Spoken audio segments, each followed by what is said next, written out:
Hello friends, मैं आपके लिए लेके आई हूँ एस्टेट टीजीटी एसएसटी के लिए most important session all competitive exam के लिए और एचएसएससी के लिए भी इम्पोर्टेंट हो जाता है। तो जो दोस्तों ये विश्व के पर्वत पठारे में मैदान पार्ट में जो लेके आई हूँ आपके लिए, तो ये मैं लुसेंट की जो बुक होती है उसमें से ये नोट्स लिए गए हैं। देख लेते हैं दोस्तों हमारे नोट्स। स्थलमंडल के कुल क्षेत्रफल के कितने % भाग पर पर्वतों का विस्तार है? तो स्थलमंडल के कुल क्षेत्रफल के 26% भाग पर क्या पर्वतों का विस्तार है दोस्तों। पर्वत की गणना किस श्रेणी के स्थलों में की जाती है? तो द्वितीय जो श्रेणी होती है उसके अंदर पर्वत गणना की जाती है। विश्व की कितने % जनसंख्या पर्वतों पर निवास करती है? तो 1% जनसंख्या ही पर्वतों पर निवास करती है। रेडियो सक्रियता का सिद्धांत किसने प्रतिपादित किया था? जोली ने किया था। किसने किया था? जोली ने किया था रेडियो सक्रियता का सिद्धांत। रेडियो सक्रियता का सिद्धांत किससे संबंधित है? तो ये पर्वतों की उत्पत्ति से संबंधित है दोस्तों। किससे संबंधित है? पर्वतों की उत्पत्ति से। पर्वत निर्माणक भूसंति सिद्धांत का प्रतिपादन किसने किया था? तो ये कोबर ने किया था, कोबर। विश्व के विशाल वलित पर्वतों की रचना कितने मिलियन वर्ष पूर्व हुई थी? तो ये 30 वर्ष पूर्व हुई थी दोस्तों। कितने? 30 वर्ष। नवीनतम पर्वतमाला कौन सी है? तो यूराल हो जाएगी। सबसे नई जो पर्वतमाला है दोस्तों वो क्या हो जाएगी? यूराल हो जाएगी। हिमालय पर्वत किसके अंतर्गत आता है? तो ये नवीन वलित पर्वत के अंतर्गत आता है हिमालय पर्वत। हिमालय पर्वत नवीन वलित पर्वत के अंदर आता है। हिमालय पर्वत की उत्पत्ति किस भूसंति से हुई है? तो टेथिस से हुई है, टेथिस। दक्षिण ऑल्टस पर्वत श्रेणी कहाँ स्थित है? तो ये न्यूजीलैंड में स्थित है। कहाँ पर स्थित है? न्यूजीलैंड में स्थित है। कौन सा पर्वत महाद्वीपीय जल विभाजनक के रूप में जाना जाता है? तो रॉकीज को जाना जाता है दोस्तों। किसको जाना जाता है? रॉकीज को जाना जाता है। विश्व की सबसे लंबी पर्वतमाला पूछा जाए तो कौन सी हो जाएगी? एंडीज हो जाएगी दोस्तों। कौन सी हो जाएगी? एंडीज। एंडीज पर्वतमाला की सबसे ऊंची चोटी कौन सी है? तो एकांकगुआ है जो, ये क्या है? एंडीज पर्वतमाला की सबसे ऊंची चोटी है दोस्तों ये। विश्व की सर्वोच्च पर्वत ऊंची चोटी माउंट एवरेस्ट किस देश में है? तो नेपाल में है। किस में है? नेपाल में। उत्तरी अमेरिका की सबसे ऊंची चोटी कौन सी है? तो माउंट मैकिनले हो जाएगी। कौन सी हो जाएगी? उत्तरी अमेरिका की सबसे ऊंची चोटी माउंट मैकिनले। स्थलमंडल के कितने % भाग पर पठार पाए जाते हैं? 33% भाग पर पठार पाए जाते हैं। कितने % पर पाए जाते हैं? 33% भाग पर पाए जाते हैं पठार। विश्व की कितनी जनसंख्या पठारों पर निवास करती है? तो 9% जो जनसंख्या होती है दोस्तों वो निवास करती है। 9% जनसंख्या पठारों पर निवास करती है। और पर्वत पर कितनी % जनसंख्या निवास करती है? तो 1% जनसंख्या है जो पर्वत पर निवास करती है। जो पठार चारों ओर से पर्वतमाला से घिरे होते हैं तो उन्हें क्या कहा जाता है? तो क्या बोला जाता है उनको? अंतरा पर्वतीय पठार। अंतरा पर्वतीय पठार बोला जाता है। जो पठार चारों ओर से पर्वतमाला से घिरे होते हैं। विश्व का सबसे ऊंचा पठार कौन सा है? तो तिब्बत का पठार जो है ये सबसे ऊंचा पठार हो जाएगा। पोटवार पठार किस देश में स्थित है? तो पाकिस्तान में स्थित है। कौन सा पठार? पाकिस्तान में स्थित है पोटवार पठार।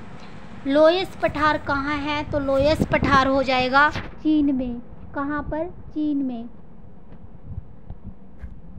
दोस्तों प्रमुख पुरस्कार एवं सम्मान भी देख लेते हैं हम इस वीडियो में। क्या कर लेते हैं? इस वीडियो में हम प्रमुख पुरस्कार एवं सम्मान भी देख लेते हैं। जो ज्ञानपीठ पुरस्कार है किस क्षेत्र में दिया जाता है? तो ये दिया जाता है साहित्य के क्षेत्र में। किस में दिया जाता है? साहित्य के क्षेत्र में ज्ञानपीठ पुरस्कार दिया जाता है। नोबेल पुरस्कार की स्थापना किस देश से हुई थी? तो स्वीडन से हुई थी।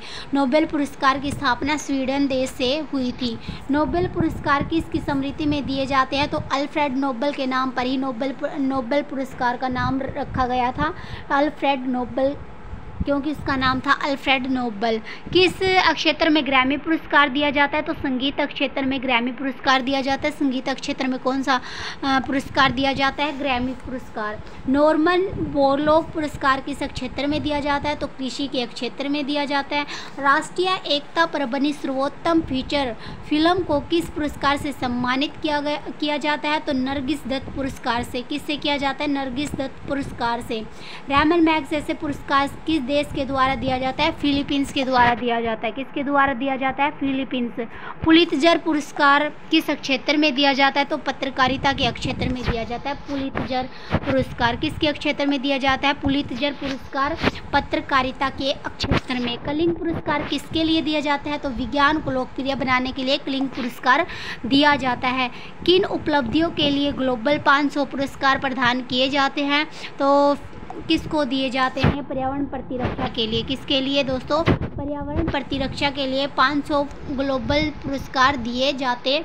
धन्वंतरि पुरस्कार किस क्षेत्र में प्रदान किया जाता है? तो धन्वंतरि पुरस्कार जो चिकित्सा के क्षेत्र में प्रदान किया जाता है। सरस्वती सम्मान किस क्षेत्र में प्रदान किया जाता है? तो ये साहित्य के क्षेत्र में प्रदान किया जाता है। सरस्वती पुरस्कार। अर्जुन पुरस्कार किससे संबंधित है? तो खेलकूद से संबंधित है। अर्जुन पुरस्कार किससे संबंधित है? खेलकूद से। असाधारण योगदान के लिए शांतिपुर भटनागर पुरस्कार किस क्षेत्र में दिया गया है? तो भटनागर पुरस्कार विज्ञान के क्षेत्र में दिया गया है। किसके क्षेत्र में दिया गया है? विज्ञान के क्षेत्र में। ज्ञानपीठ पुरस्कार कब से दिया जा रहा है? तो ये 1965 से दिया जा रहा है ज्ञानपीठ पुरस्कार। खेल प्रशिक्षकों के लिए द्रोणाचार्य पुरस्कार किस वर्ष स्थापित किया गया था? तो ये 1985 में स्थापित किया गया था। कब स्थापित किया गया था? 1985 में स्थापित किया गया था।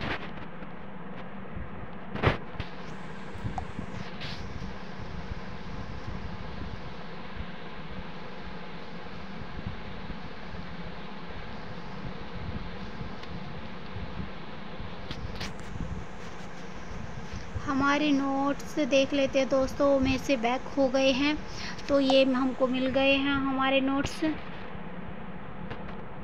तो हम यहाँ पर पहुँच चुके थे।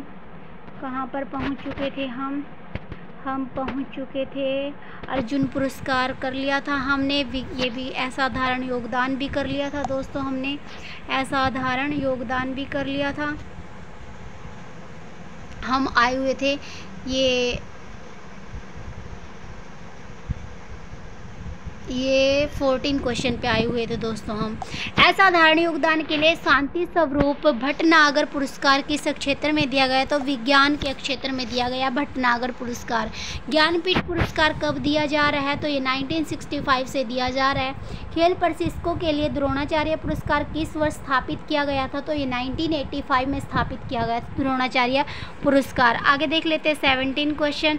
नोबेल पुरस्कार कब आरंभ किया गया? तो 1901 में प्रारंभ किया गया था। 1901 में नोबेल पुरस्कार आरंभ किया गया था। और नोबेल पुरस्कार किसके नाम पर पड़ा था? अल्फ्रेड नोबेल के नाम पर रखा गया था इसका नाम। भारत रत्न और अन्य राष्ट्रीय सम्मान का आरंभ कब किया गया था? तो 1954 में भारत रत्न और अन्य राष्ट्रीय सम्मान का आरंभ किया गया था। सीवी रमन को किस वर्ष नोबेल पुरस्कार दिया गया था? तो 1930 में दिया गया था। कब दिया गया था? 1930 में सीवी रमन को नोबेल पुरस्कार दिया गया था। मैन बुकर पुरस्कार के लिए किन देशों के लेखकों पर विचार किया जाता है? तो ये राष्ट्रमंडल और आयरलैंड से अंग्रेजी के लेखकों पर विचार किया जाता है। मैन बुकर पुरस्कार राष्ट्रमंडल और आयरलैंड से अंग्रेजी के लेखक होते हैं जो उन पर विचार किया जाता है। अर्थशास्त्र में नोबेल पुरस्कार किसने स्थापित किया था? तो स्वीडन का सेंट्रल बैंक है जो उन्होंने नोबेल पुरस्कार स्थापित किया था अर्थशास्त्र में। ज्ञानपीठ पुरस्कार प्राप्त करने वाली पहली महिला कौन थी? आशापूर्णा देवी थी ज्ञानपीठ पुरस्कार प्राप्त करने वाली पहली महिला। के बिड़ला फाउंडेशन 1992 में साहित्य के क्षेत्र में उत्कृष्ट योगदान के किस सम्मान की स्थापना की गई है? तो ये सरस्वती सम्मान की स्थापना की गई थी। सरस्वती सम्मान की। व्यास सम्मान किस क्षेत्र में दिया जाता है? तो साहित्य के क्षेत्र में दिया जाता है व्यास सम्मान। तानसेन सम्मान किस राज्य सरकार ने शुरू किया था? तो मध्य प्रदेश। तानसेन सम्मान किस राज्य ने शुरू किया था? मध्य प्रदेश ने किया था। ऑस्कर पुरस्कार किसके द्वारा प्रदान किया जाता है? तो national academy of motion picture arts and sciences द्वारा। National academy of motion picture arts and sciences द्वारा ऑस्कर पुरस्कार प्रदान किया जाता है। मैग्सेसे पुरस्कार से सम्मानित होने वाले प्रथम भारतीय कौन थे? तो आचार्य विनोबा भावे मैग्सेसे पुरस्कार से सम्मानित होने वाले प्रथम भारतीय बने।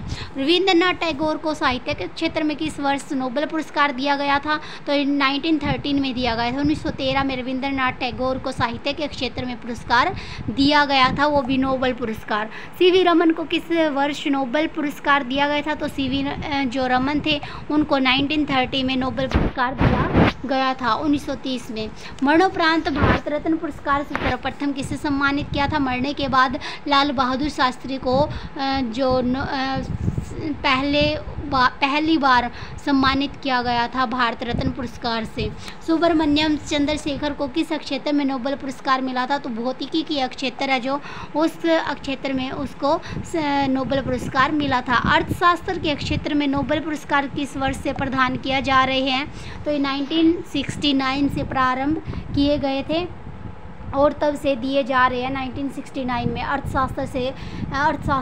अर्थशास्त्र के क्षेत्र में जो नोबेल पुरस्कार दिए जाते हैं वो 1969 से प्रदान किए जा रहे हैं। भारत रत्न से विभूषित प्रथम विदेशी कौन है? तो खान अब्दुल गफ्फार खान हो जाएंगे भारत रत्न से विभूषित।